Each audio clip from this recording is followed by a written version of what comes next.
ఆమ్, నమస్కారం గురువు గారు. నమస్తే. నేను నేను రెగ్యులర్ గా మీ వీడియోస్ ఫాలో అవుతుంటాను యూట్యూబ్ లో. ఉమ్, నాకు కొన్ని చదువు పైన కొన్ని క్వశ్చన్స్ ఉన్నాయి సార్, ఉమ్. అవి అడగచ్చా? అడగండి అమ్మా, అడగండి. Okay sir. మనం ఏదైనా చేయాలనుకుంటే నాలెడ్జ్ తో చేస్తాం కదా సార్. ఉమ్. ఈ లా ఆఫ్ అట్రాక్షన్ తో ఎలా చేస్తాం మనం? మనం నాలెడ్జ్తో చేస్తాం, తెలివితేటలతో చేస్తాం, సామర్థ్యంతో చేస్తాం, అనుభవంతో చేస్తాం అనేది మనందరికీ అవగాహన ఉన్నటువంటి అంశం. అయితే ఈ ప్రపంచంలో చాలా మంది అనుభవజ్ఞులు ఉన్నారు, చాలా మంది తెలివిగలవాళ్ళు ఉన్నారు, చాలా మంది టాలెంట్ ఉన్నోళ్ళు ఉన్నారు, చాలా మంది హార్డ్ వర్క్ చేసేవాళ్ళు ఉన్నారు. కానీ అందరికీ సక్సెస్ వస్తుందా? అందరికి రాదు సార్. అందరికీ రావట్లేదు కదా. మరి ఇక్కడ అవును. ఇక్కడ క్వశ్చన్ ఏంటి? సక్సెస్ రావడం, అవును సార్, అవును. గెలవడం, లక్ష్యాన్ని సిద్ధించుకోవడం, ఈ అంశాలు కలగడానికి మనమందరం ప్రధానంగా ప్రాథమికంగా చేసేది మన శక్తియుక్తుల్ని, సామర్థ్యాల్ని, మన తెలివితేటల్ని, అనుభవాన్ని, కాలాన్ని వినియోగించి ప్రయత్నం చేస్తాం. కానీ వీటితో సక్సెస్ అవ్వడం అనేది 50% కూడా కాదు. అవునా కాదు? అవునవును సార్. కానీ లా ఆఫ్ అట్రాక్షన్ అనేటటువంటి ఒక వ్యవస్థ ఉంది. లా ఆఫ్ అట్రాక్షన్ అంటే ఒక సిద్ధాంతం ప్రకారం ఒక విశ్వం నియమాలని అనుసరిస్తూ వెళ్తే, ఆ వేలో వెళ్తే గ్యారంటీగా సక్సెస్ సాధించవచ్చు అనేటటువంటి వ్యవస్థ అయితే ఉంది. అందుకే ఇప్పుడు స్టూడెంట్స్కి కోచింగ్ అని ఉంటుంది. అవునా? అవునవును సార్. కోచింగ్ ఎవరు ఇస్తారు? లెక్చరర్లు ఎవరు? టీచర్లు ఎవరు? స్టూడెంట్సే ఇస్తారు.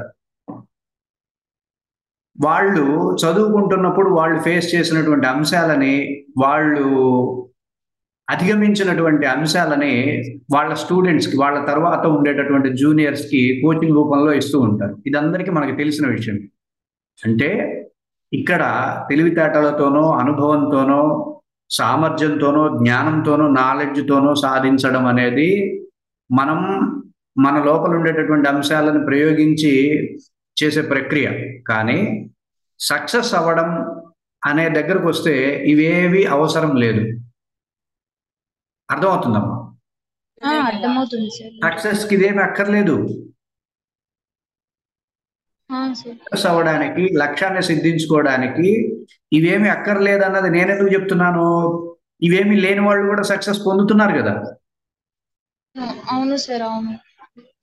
తెలివిగల్లోడే సక్సెస్ అవుతున్నాడా? అలా ఏం లేదు సార్. మీరు ఇంకో మాట చెప్పొచ్చు. గ్యారంటీగా బాగా చదువుకున్న వాడే కదా మంచి మార్కులు తెచ్చుకుంటాడు, అసలు ఏమి చదువుకున్నాడు మంచి మార్కులు ఎట్లా సంపాదిస్తాడు అని ప్రశ్న వేయచ్చు. అవునా కదా? అవును సార్. నేను అంటుంది ఏంటంటే, మంచి మార్కులు తెచ్చుకోవడమా లేకపోతే మంచి మార్కులు తెచ్చుకోకపోవడమా కాదు, సక్సెస్ అవ్వడం.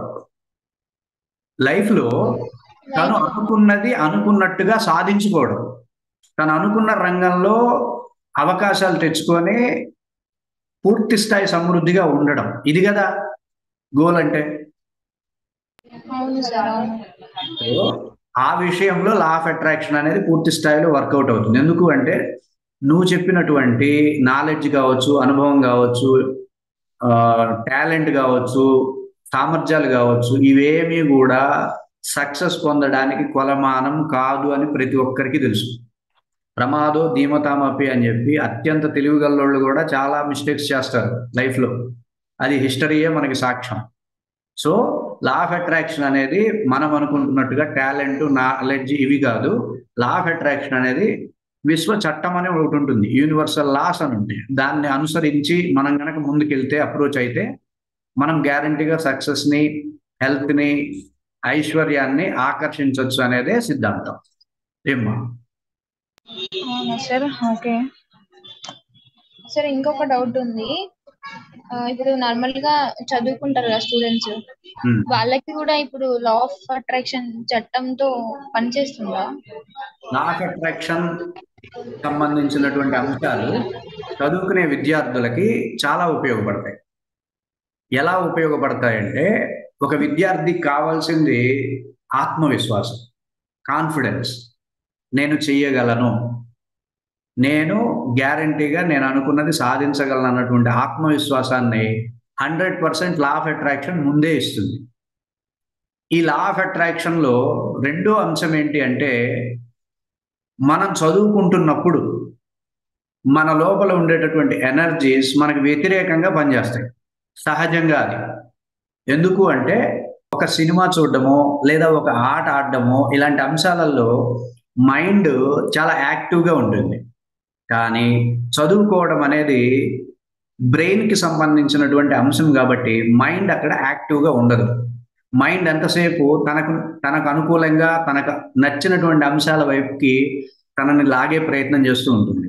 ఈ లా ఆఫ్ అట్రాక్షన్ సిద్ధాంతంలో బ్రెయిన్‌ని యాక్టివ్ చేసేటటువంటి అంశాలు, ప్రక్రియలు ఉంటాయి గాబట్టి, విద్యార్థులు మైండ్‌కి మైండ్ పన్నేటటువంటి వ్యూహాలకి లోబడకుండా మైండ్‌ని కంట్రోల్ చేసి, మైండ్‌ని నియంత్రించి, మైండ్ కంటే ఎక్కువ ఎనర్జీస్‌తో, మైండ్ మన మీద ప్రయోగించేటటువంటి అంశాల కంటే ఎక్కువ ఎనర్జీస్‌తో చక్కగా చదువులో రాణించడానికి పూర్తి అవకాశాలుంటాయి విద్యార్థులకి. అందుకని లా ఆఫ్ అట్రాక్షన్ అనేది విద్యార్థులకు పూర్తి స్థాయిలో ఉపయోగపడుతుంది. ఏంటంటే, వాళ్ళ మైండ్‌ని కంట్రోల్ చేయడానికి లా ఆఫ్ అట్రాక్షన్ ఉపయోగపడుతుంది. పూర్తి స్థాయి ఆత్మవిశ్వాసాన్ని తెచ్చుకోవడానికి లా ఆఫ్ అట్రాక్షన్ ఉపయోగపడుతుంది.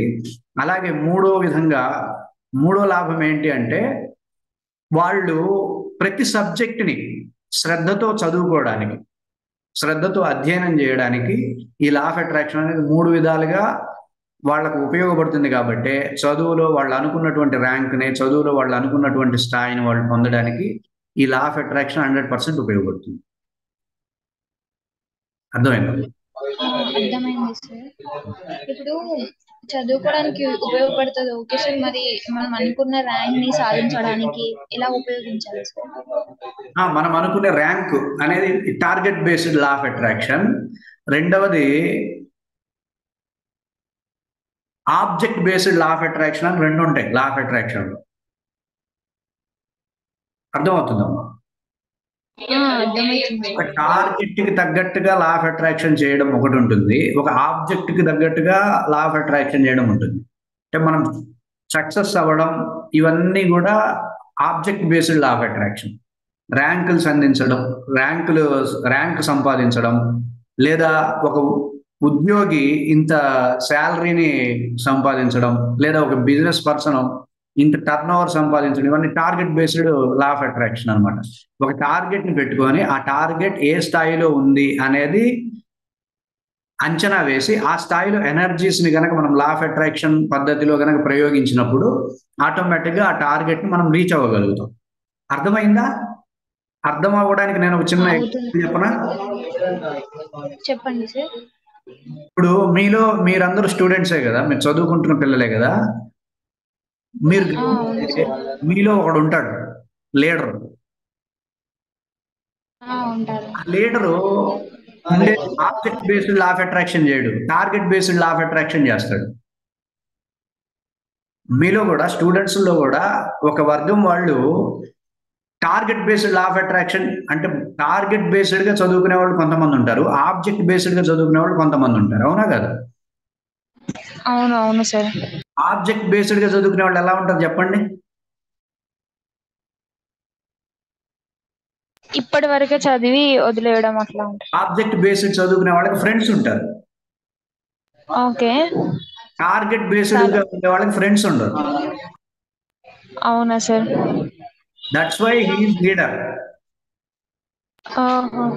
సో, అర్థమైంది. మనం టార్గెట్ బేస్డ్‌గా వెళ్తున్నప్పుడు ఆబ్జెక్ట్ బేస్డ్‌గా ఉండే ఎనర్జీస్ పనిచేయవు. టార్గెట్ బేస్డ్ ఎనర్జీస్‌ని మనం ఈ లా ఆఫ్ అట్రాక్షన్ పద్ధతుల్లో మేము కొన్ని పద్ధతులు చెప్తాము. ఆ పద్ధతుల్లో ఆ ఎనర్జీస్‌ని ఫోకస్ చేసినప్పుడు మనం టార్గెట్ బేస్డ్‌గా వెళ్తాం.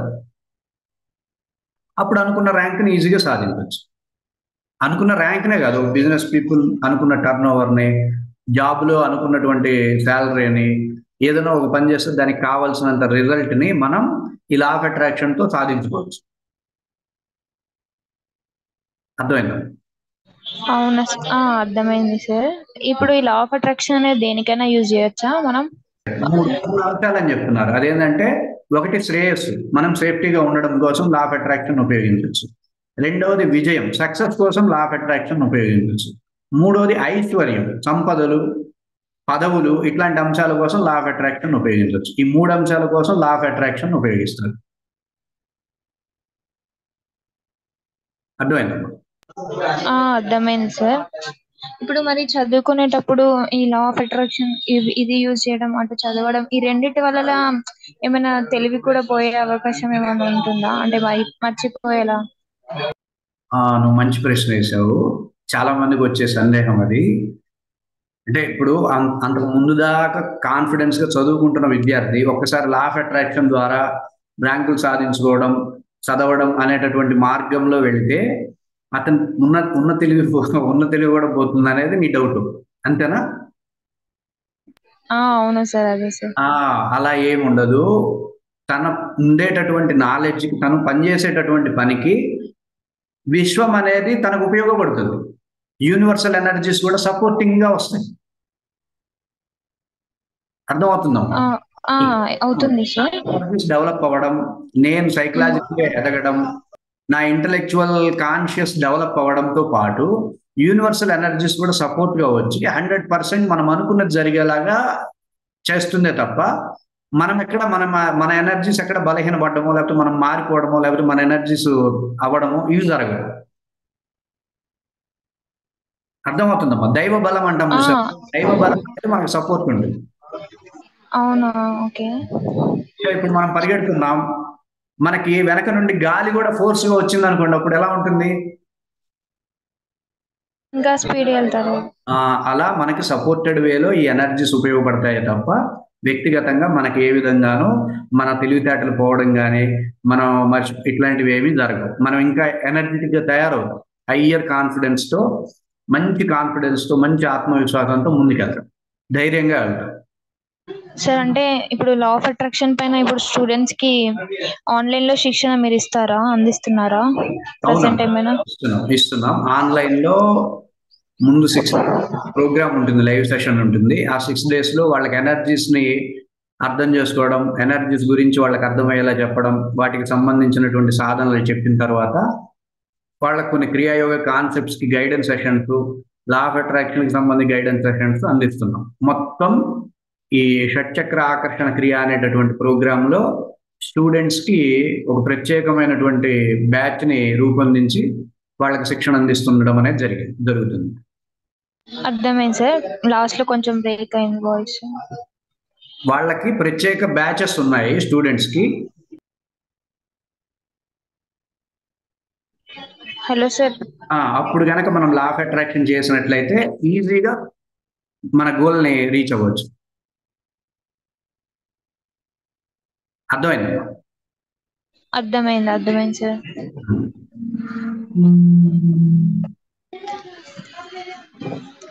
సార్, అడగండి. ప్రతి విద్యార్థి అనే అతను తెలివైన వాడే ఉంటారు కదా సార్. సరిగ్గా మనం అతన్ని మందలిస్తే అనేది కుదురుతుందా? 100%. చాలా మంది స్కూల్స్ లో నాకు నచ్చని ఒక వ్యవస్థ నడుస్తూ ఉంటుంది. అదేంటంటే డల్లర్. చదువుకునే విద్యార్థుల్ని డల్లర్ అని చెప్పి చెప్తారు. ఇది నాకు నచ్చని అంశం. సృష్టిలో ఏ విద్యార్థి డల్లర్ ఉండడు, అందరూ తెలివిగలవాళ్ళే. వాళ్ళకి సరిగ్గా నేర్పించి ఈ పద్ధతుల్ని వాళ్ళకి గనక అందిస్తే ప్రతి వ్యక్తి వాడు అనుకున్నది సాధించడంలో ప్రతి ఒక్కడు ఒకరిని మించిన ఒకడుగా తయారవుతారు. అర్థమవుతుంది? అందులో ఏ సందేహం లేదు. డల్లర్ అంటూ ఎవరు ఉండరు. ధన్యవాదాలు. ఓం తత్. ధన్యవాదాలు సార్.